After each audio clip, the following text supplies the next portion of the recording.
Hello students, good morning, good afternoon, good evening. This is your social science teacher and today we are going to start a new chapter. Chapter name is Manufacturing Industries from the book Geography class 10th. Okay, in this chapter we are going to study about manufacturing industries and uh, in previously we had studied about that there are three sectors: primary sector, secondary sector and tertiary sector. Okay, and industrial यानी कि जो manufacturing है वो आता है आपके secondary sector में. Okay, industrial आता है सेकेंडरी सेक्टर में.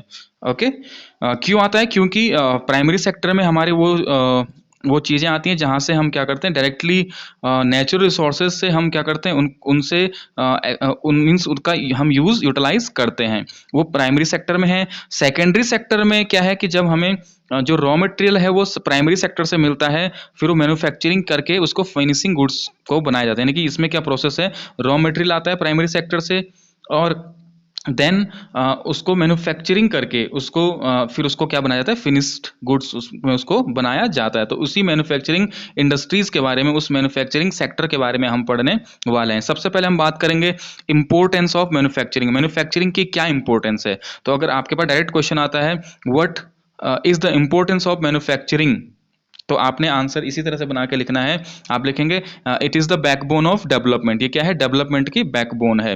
क्योंकि एंशिएंट टाइम में क्या था, पहले ये चीज़ें होती थी कि लोग क्या थे, ज़्यादातर एग्रीकल्चर पे डिपेंड करते थे, एग्रीकल्चर पे डिपेंड करते थे. लेकिन आज जो जो डेवलप्ड कंट्रीज हैं उनकी जो डेफिनेशन है वो यही है कि जो इंडस्ट्रियल सेक्टर में जहाँ पर ज़्यादा इंडस्ट्रीज होंगी वो उतना डेवलप वो होगा, उनकी इकोनॉमी उतनी स्ट्रांग होगी, उनकी जीडीपी उतनी ज़्यादा होगी. तो इस कारण से मैन्युफैक्चरिंग सेक्टर जो है क्योंकि इसमें इंडस्ट्रियल सेक्टर है तो इसलिए ये डेवलपमेंट की क्या है, बैकबोन है. और क्या इंपॉर्टेंस है? मींस डेवलपमेंट के लिए बैकबोन का काम ये करती है. Provide employments and reduce dependency on agricultural income. अब आपको पता है कि स्टार्टिंग में पहले क्या होता था कि सभी लोग क्या थे, एग्रीकल्चर पे डिपेंड करते थे. यानी कि हमारे जो 85% जो पॉपुलेशन है वो क्या किस पे डिपेंड करती थी, एग्रीकल्चर पे. लेकिन अब इस डिपेंडेंस जब से मैन्युफैक्चरिंग सेक्टर, जब से इंडस्ट्रियलाइजेशन हुआ है, इंडस्ट्रीज आई हैं, तब से क्या हो गया है कि जो डिपेंडेंसी थी एग्रीकल्चरल सेक्टर पे वो खत्म हो गई है, कम हो गई है. ठीक है ना? तो इससे क्या हुआ, इससे क्या हुआ कि अब लोग ज़्यादातर इंडस्ट्रियल सेक्टर में क्या है, इंडल्ज हैं. And reduce unemployment and poverty. इसने अनएम्प्लॉयमेंट को रिड्यूस किया है और पॉवर्टी को भी रिड्यूस किया है. कैसे किया है कि क्योंकि जब लोग एग्रीकल्चर पर डिपेंड होते थे, अधिकतर लोग यानी कि लगभग लगभग काफ़ी सारे लोग ही, सभी मोस्ट जो थे एग्रीकल्चर पर डिपेंड थे. अगर कभी ऐसा हो गया कि फसल खराब हो गई, यानी कि जो हार्श क्लाइमेटिक कंडीशंस के कारण अगर क्रॉप फेलियर या कुछ इस तरह का हो जाता था तो उन लोगों की इनकम खत्म हो जाती थी. तो इस तरह से क्या होता, अनएम्प्लॉयमेंट क्रिएट हो जाता था और इकोनॉमी भी डाउन हो जाती थी और पॉवर्टी आ जाती थी. लेकिन जब से इंडस्ट्रियल सेक्टर हुआ है तब से क्या है, अब लोग ज़्यादातर एग्रीकल्चर में कम ही लोग क्या है, इन्वॉल्व हैं और अधिकतर लोग क्या है, मैन्युफैक्चरिंग सेक्टर या इंडस्ट्रियल सेक्टर में हैं. तो जिससे क्या है कि अब ये कुछ सेक्टर, कुछ इंडस्ट्रीज ऐसी हैं जो एग्रो बेस्ड है, यानी कि एग्रीकल्चर पर डिपेंड है. लेकिन और ऐसी इंडस्ट्रीज भी हैं जो क्या हैं, अदर सोर्सेज पे डिपेंड हैं. तो अगर एग्रीकल्चर जो क्लाइमेटिक कंडीशन का उन पे ज़्यादा फर्क नहीं पड़ता है. अगला इंपॉर्टेंस क्या है, एक्सपोर्ट ब्रिंग्स फॉरेन एक्सचेंज. अब मैन्युफैक्चरिंग होगा तो जितना भी गुड्स प्रोड्यूस होगा वो केवल अपने ही कंट्री के लिए नहीं प्रोड्यूस किया जाएगा बल्कि उसको एक्सपोर्ट किया जाएगा, जिससे फॉरेन एक्सचेंज आएगा जो इकोनॉमी को एक बूस्ट देता है. ठीक है ना? And manufacturing provides higher value of good to a country.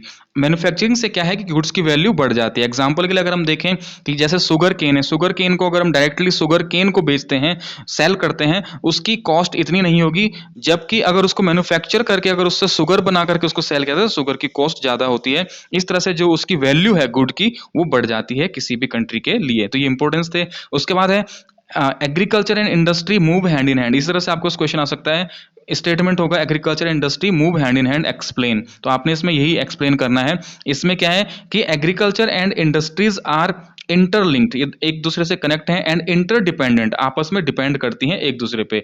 Agriculture जो है इंडस्ट्रीज को सपोर्ट करता है, इंडस्ट्रीज एग्रीकल्चर को सपोर्ट करते हैं. कैसे करते हैं?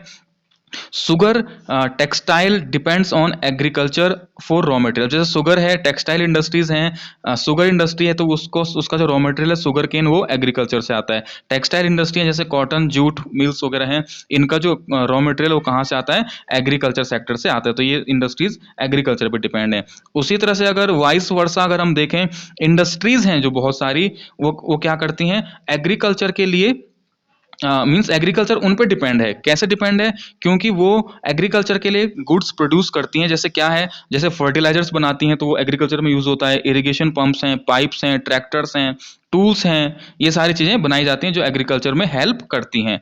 उसके बाद हम बात करेंगे contribution of industry to national economy. हमारी नेशनल इकोनॉमी में इसका क्या कंट्रीब्यूशन है, तो मैन्युफैक्चरिंग इंडस्ट्री जो है वो 70% ऑफ जीडीपी में, 70 जीडीपी का 70% मैन्युफैक्चरिंग इंडस्ट्री कंट्रीब्यूट करती है। इस 70% में से जो 27% है वो इंडस्ट्रियल सेक्टर का आता है, ठीक है ना, कंट्रीब्यूशन।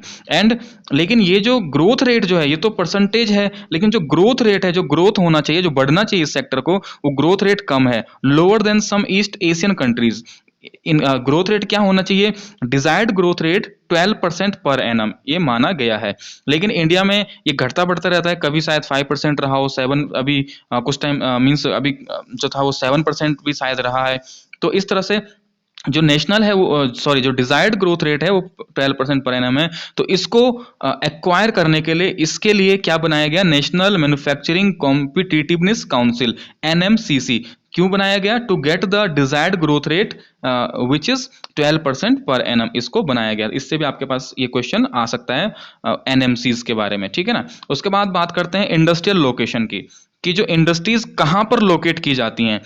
हम मींस आप देखते हैं कि इंडस्ट्रीज कुछ ही जगहों पर लोकेट हैं। इसका कारण क्या है, इसके कुछ फैक्टर्स हैं। इसके फैक्टर्स क्या हैं कि इंडस्ट्रीज वहीं लोकेट की जाएंगी जहां पर क्या होगी, अवेलेबिलिटी ऑफ रॉ मटेरियल, जहां पर रॉ मटेरियल इजीली अवेलेबल हो जाएगा। अब होने को तो कहीं पर भी हो सकता है, सपोज दैट कोई इंडस्ट्री उत्तराखंड में है या किसी और जगह पर है, और उस वहां पर एक ऐसी इंडस्ट्री लगाई जा रही है जिसका रॉ मटेरियल महाराष्ट्र से आ रहा है, तो वहां से आते आते जो रॉ मटेरियल है उसका ट्रांसपोर्टेशन वगैरह है या जो भी प्रॉब्लम है वो वहां तक इजीली नहीं पहुंच पाएगा। तो इसलिए उसको वहां नहीं किया जा सकता है। जहां रॉ मटेरियल होगा इजीली अवेलेबल, वहीं पर इंडस्ट्री, वो वाली इंडस्ट्री जो उस रॉ मटेरियल के लिए, जो मीन्स जिसके लिए वो रॉ मटेरियल रिक्वायर है, उसको वहीं पर लोकेट किया जाएगा। लेबर देखा जाता है कि जहां पर इजीली लेबर अवेलेबल हो जाए। अब अगर किसी ऐसे जंगल वाले एरिया में है जहां पर लेबर ही नहीं मिल रही है, तो that's not possible to locate any industry on that particular place. Capital का मतलब यही है कि जहां पर सारी चीजें इजीली, यानी कि जहां पर ज्यादा एक्सपेंसिव ना हो, वो उसको हम देखेंगे, वहीं पर इंडस्ट्री लोकेट की जाएगी।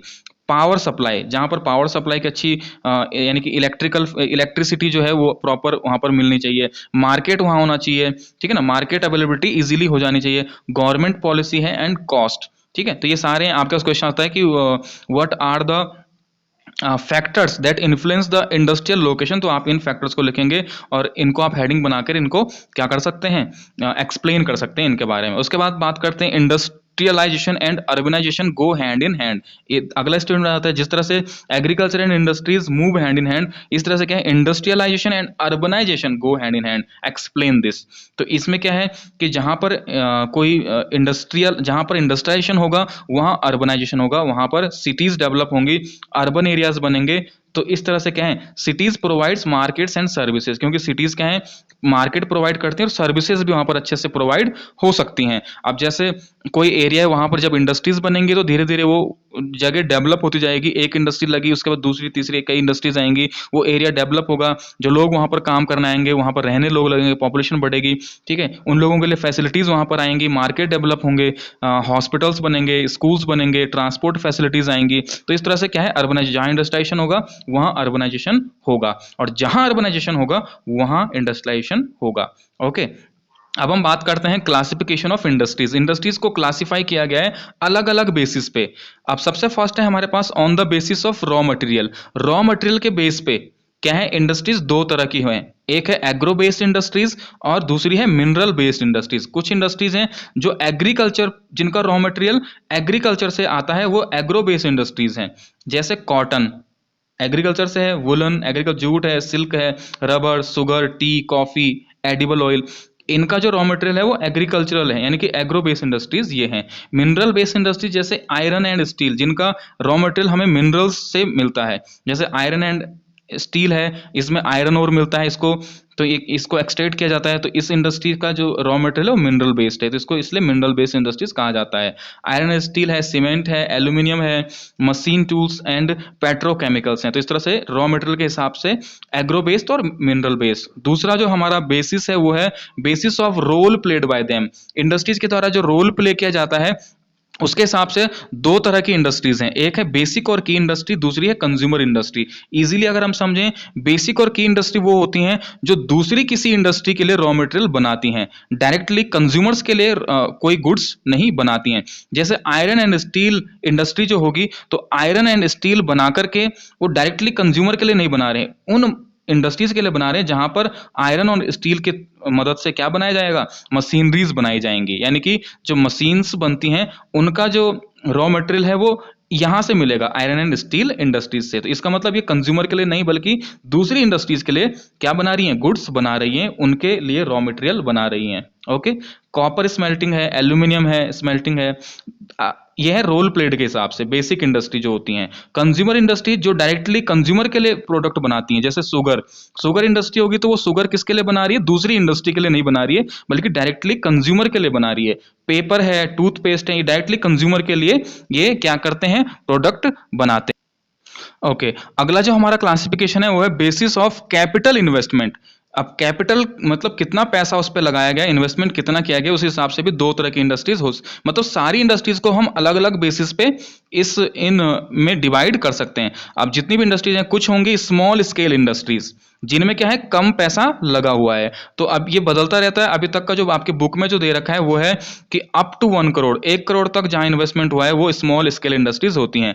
लार्ज स्केल इंडस्ट्री जहां पर 1 करोड़ से ज्यादा, अबव 1 करोड़ जहां पर इन्वेस्ट हुआ है वो लार्ज स्केल इंडस्ट्री, यानी कि जहां पर कम इन्वेस्टमेंट होता है वो स्मॉल स्केल, जहां पर ज्यादा इन्वेस्टमेंट होता है वो लार्ज स्केल इंडस्ट्रीज हैं। अगला हमारा बेसिस है बेसिस ऑफ ओनरशिप, यानी कि ओनरशिप वर्ड से पता चल रहा है कि उसका ओनर कौन है, उसके हिसाब से भी इंडस्ट्रीज 4 तरह की होती हैं। सबसे पहले आता है पब्लिक सेक्टर। पब्लिक सेक्टर वो इंडस्ट्रीज होती हैं जिनका ओनर कौन होता है, गवर्नमेंट होती है, जैसे बीएचएल है, सेल है, इनके ओनर जो है कोई प्राइवेट इंडिविजुअल नहीं है बल्कि इनके जो ओनर हैं वो गवर्नमेंट होती है।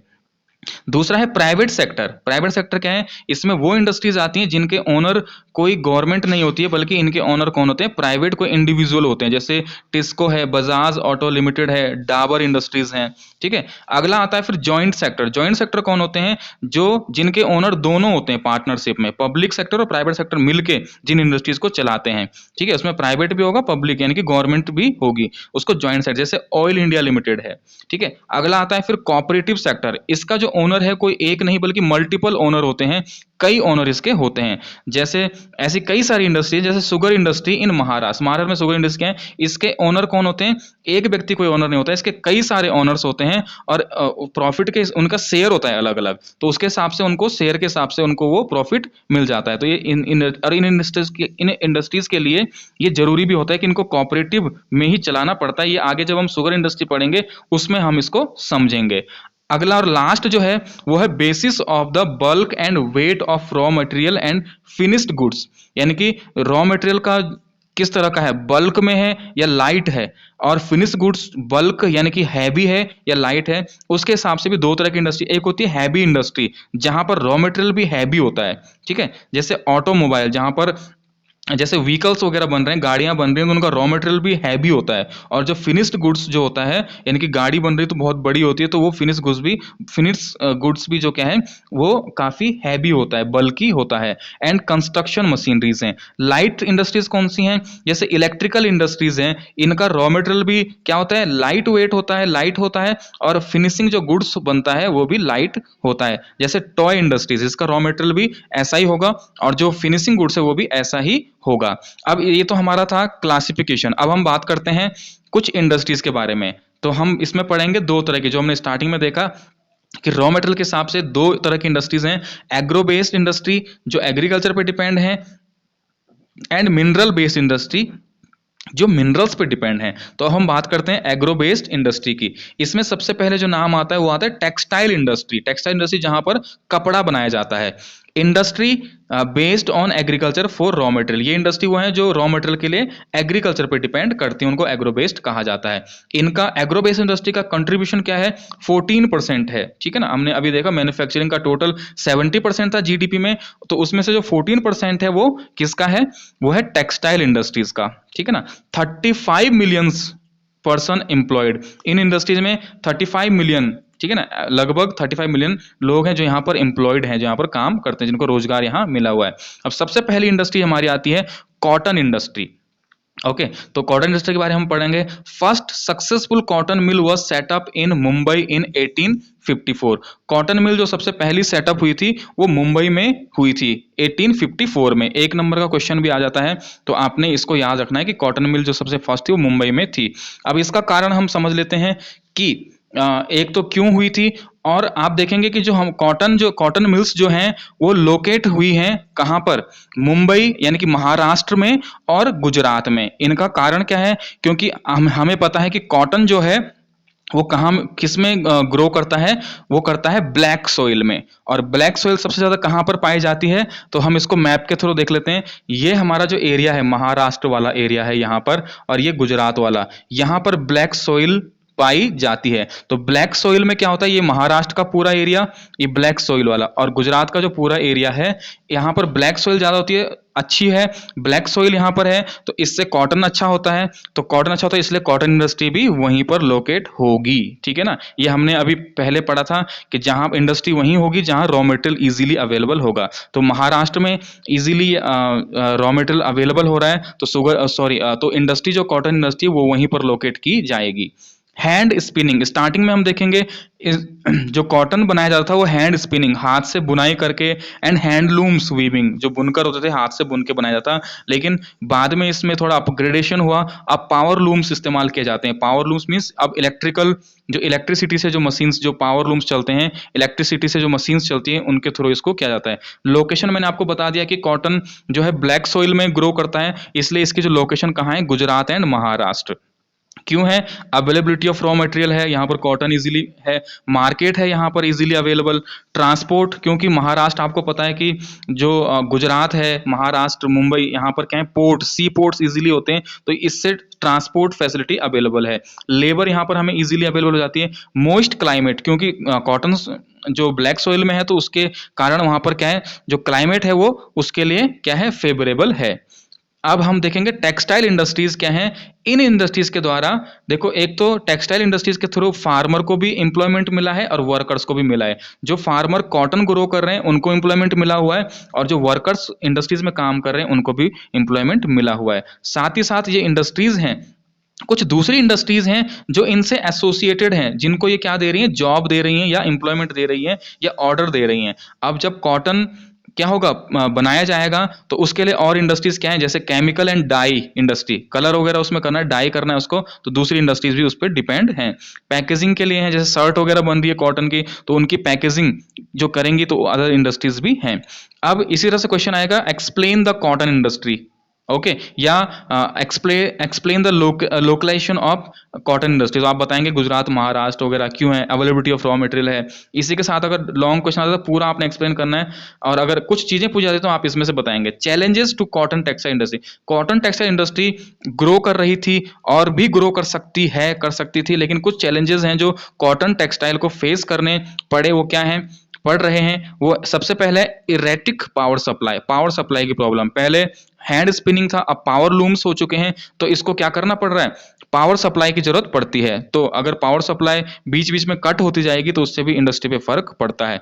अपग्रेडेशन ऑफ मशीनरी, अब मशीनरी जो है इसकी, उनको अपग्रेड करने की जरूरत पड़ती है, और कॉटन में क्या है, जो ओल्ड मशीनरीज इस्तेमाल होती हैं, तो इसलिए से इसका एक ये भी चैलेंज है। लो आउटपुट ऑफ लेबर्स, जो लेबर्स हैं उतना अच्छे से काम नहीं कर पाते हैं, तो ये भी इसका एक चैलेंज है। और सबसे बड़ा चैलेंज जो इसका है वो क्या है, stiff competition with the synthetic fibres industries. अब कॉटन जो है, कॉटन की जो शर्ट्स बनती हैं वो काफी कॉस्टली होती हैं, कॉस्टली होने के कारण उनका मीन्स थोड़ा जो ड्यूरेबल वो इतनी नहीं होती हैं, कलर वगैरह उड़ जाना या ऐसी कई प्रॉब्लम्स होती हैं।